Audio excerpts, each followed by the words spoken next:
एकनाथ खडसे राजीनामा देणार, भाजपच्या सूत्रांची झी 24 तासला माहिती। मुख्यमंत्री आणि अमित शहांच्या भेटीत शिक्कामोर्तब, फडणवीसांनी घेतली पंतप्रधानांची भेट।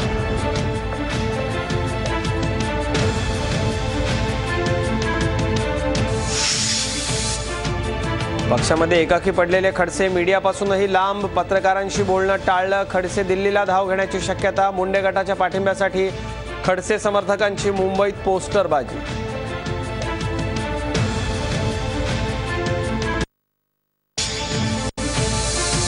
विधान परिषदेच्या उमेदवारीवरून पदाधिकाऱ्यांच्या नाराजीची मुख्यमंत्र्यांकडून दखल, नाराज नेते मात्र बैठकीपासून दूर, उद्यापर्यंत कोण माघार घेणार याची उत्सुकता।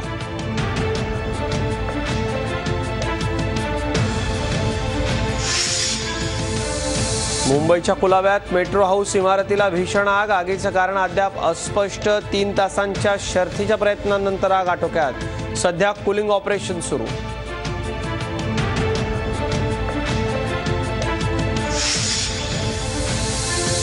मान्सूनच्या तोंडावर राज्यात लोड शेडिंगचं सावट, कोयनेचा जलसाठा 11%वर, वीज पुरवठा ठप्प होण्याची भीती, तर कल्याणमध्ये विजेचा लपंडाव सुरूच।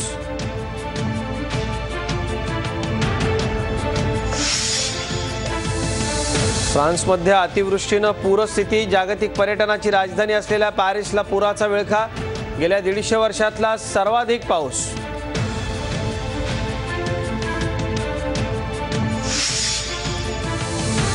तलाक पद्धती बंद करण्यासाठी भारतीय मुस्लिम महिलांच्या आंदोलनाला आणखी धार, तलाक बंद अभियानाच्या समर्थनार्थ 50,000 मुस्लिम महिलांच्या सह्यांचं निवेदन।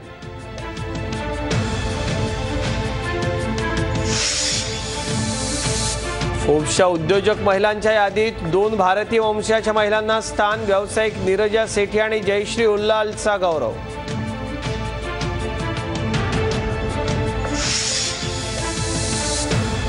नागपूरमध्ये घरातल्या कूलरचा शॉक लागून एकाच कुटुंबातल्या 3घांचा मृत्यू, मृतांमध्ये 2 महिला आणि एका पुरुषाचा समावेश। माणकापूर भागातली घटना।